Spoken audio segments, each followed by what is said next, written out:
दीदी कल मम्मी की 13वीं भी हो गई और आप भी कल ससुराल जा रहे हो, तो ये मम्मी के कुछ गहने हैं, इनमें से आप देख लो जो आपको पसंद हो वो आप ले जाओ। नहीं नहीं भाभी, मुझे ये गहने नहीं चाहिए। इन गहनों पर सबसे पहला हक आपका है। नहीं नहीं दीदी, आप कैसी बातें कर रहे हो? अरे जितना हक मेरा इन गहनों पर है उतना आपका भी तो है। और वैसे भी दीदी मम्मी जाने से पहले ये कह कर गई थी कि मेरे गहने मेरी बेटी को जरूर दिखा देना, ताकि इनमें से जो उसे पसंद हो ना वो अपने पास रख ले।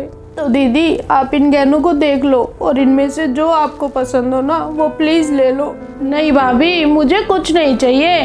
अरे आपने और मम्मी ने कभी किसी चीज़ की कमी छोड़ी है मेरे लिए? भाभी मेरी शादी को 10 साल हो गए हैं, लेकिन आपने और मम्मी ने मुझे हर त्योहार भेजा है। और तो और भाभी, आप मम्मी के साथ जा जाकर शॉपिंग करते थे मेरे लिए। भाभी मम्मी पिछले 2 साल से बेड रेस्ट पर थी, फिर भी आपने मुझे मम्मी की तरह सारे त्योहार भेजे हैं। तो भाभी मैं कैसे ले लूं इन गहनों को? नहीं नहीं भाभी, मुझे इनमें से कुछ नहीं चाहिए। ये सारे गहने आप रख लो।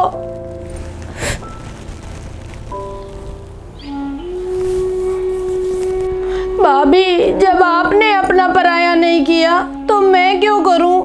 दीदी बात अपने और पराये की नहीं है। मैंने है ना बहुत से घरों में माँ बाप के जाने के बाद भाई बहनों को जमीन जायदाद पर लड़ते हुए देखा है। इसीलिए दीदी आपके भैया और मैं नहीं चाहती कि आपके मन में किसी तरीके की कोई बात आए। इसलिए दीदी इन गहनों में से जो आपको पसंद हो वो आप रख लो। भाभी ये आप कैसी बातें कर रहे हो? आपके और मेरे बीच में ये गहने और जमीन जायदाद कहाँ से आ गई? भाभी इन गहनों को और इन जमीन जायदाद को लेकर हम भाई बहनों में कभी कोई दरार नहीं आएगी। और भाभी मैं ये बात कैसे भूल जाऊं, जब मेरी शादी में पैसों की कमी हो गई थी तो आपने अपने गहने बेचकर उन पैसों का अरेंजमेंट किया था। अरे आज के टाइम में कौन भाभी करती है अपनी नंद के लिए इतना? दीदी आप इतना क्यों सोच रहे हो? उस टाइम हमें पैसों की ज़रूरत थी, इसीलिए मैंने अपने गहने बेच दिए थे। क्योंकि माँ जी ने तो हमें बोला था कि हम इन गहनों को बेचकर पैसों का अरेंजमेंट कर लेते हैं, लेकिन मैंने ही मना कर दिया था क्योंकि दीदी ये हमारे पुश्तैनी गहने हैं और अब तो दीदी ये माँ जी की आखिरी निशानी है। इसीलिए दीदी आपको इन गहनों में से जो पसंद हो वो आप रख लो। माँ जी जहाँ भी होंगी उन्हें अच्छा लगेगा। भाभी आप इस घर के लिए, हम सब के लिए इतना सोचते हो। अरे आप भी तो मेरी शादी से सिर्फ 2 साल पहले ही तो इस घर में बहू बनकर आए थे, और आपने तब से अब तक कभी भी मुझे अपनी नंद नहीं समझा, हमेशा अपनी छोटी बहन समझा है। और आपने तो मुझे बहन का और भाभी का दोनों का प्यार दिया है। क्यों ना देती दीदी प्यार? मैं तो एक बात जानती हूँ कि रिश्ते दोनों तरफ से निभाए जाते हैं। दीदी मैं उन बातों को भूली नहीं हूँ। जब आपके भैया से मेरी कोई बात हो जाती थी या माँ जी के साथ कोई बात हो जाती थी तो आप हमेशा मेरा साथ देते थे। तो दीदी क्यों ना करूँ मैं प्यार?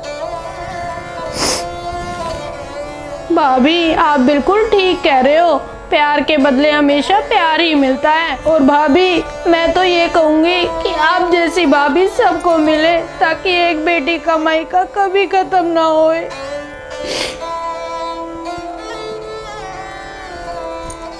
भाभी पता नहीं क्यों आज मम्मी की बहुत याद आ रही है। मम्मी मुझे इसी टाइम फ़ोन किया करती थी और मुझे भी मम्मी की इसी टाइम फ़ोन का इंतज़ार रहता था।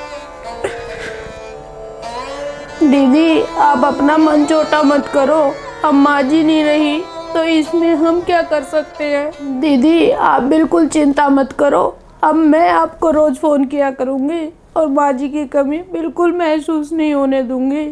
आपके रोज़ हाल चाल पूछा करूँगी। पर दीदी एक रिक्वेस्ट है, आप इन गहनों में से कुछ गहने ले लो। नहीं नहीं भाभी, आप इन गहनों की जिद मुझसे मत करो। मुझे आपसे कुछ नहीं चाहिए, मुझे सिर्फ आपसे अपना प्यार चाहिए। मैं तो बस इतना जानती हूँ कि जब माँ बाप चले जाते हैं तो उनकी जगह भाई भाभी ले लेते हैं। दीदी, मैं माँ जी की कमी तो कभी पूरी नहीं कर सकती, लेकिन आपसे एक वादा जरूर करती हूँ कि मैं माँ जी की कमी कभी महसूस नहीं होने दूंगी। और आप जैसे माँ जी आपको तीज त्योहार पहुँचाती थी ना, वैसे ही मैं भी आपके सारे तीज त्योहार पहुँचाऊंगी। दीदी, आप अपने आप को कभी भी अकेला मत समझना, मैं आपके साथ हमेशा खड़ी रहूंगी। क्या सोचने लगे दीदी? कुछ नहीं भाभी, मैं तो बस ये सोच रही थी कि वो लड़कियां कितनी अभागन होती है जो अपने भाई भाभी के प्यार को जमीन और जायदाद में तोलती है।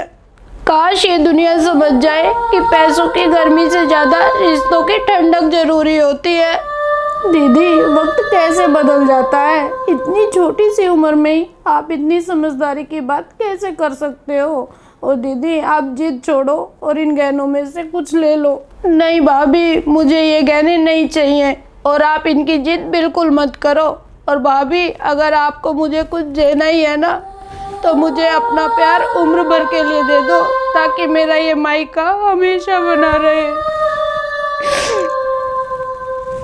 ठीक है दीदी, आपने अपनी तो कह ली, अब आप मेरी भी सुन लो। आज आपको मुझसे एक वादा करके जाना होगा। जैसे आप माँ जी के होने पर इस घर में हक से आती थी ना, वैसे ही आपको अब भी आना होगा। दीदी, आपका आज भी इस घर पर उतना ही हक है जितना कि माँ जी के होने पर था। और दीदी, आप जल्दी जल्दी आया करना, ताकि हमें माँ जी की कमी महसूस ना हो।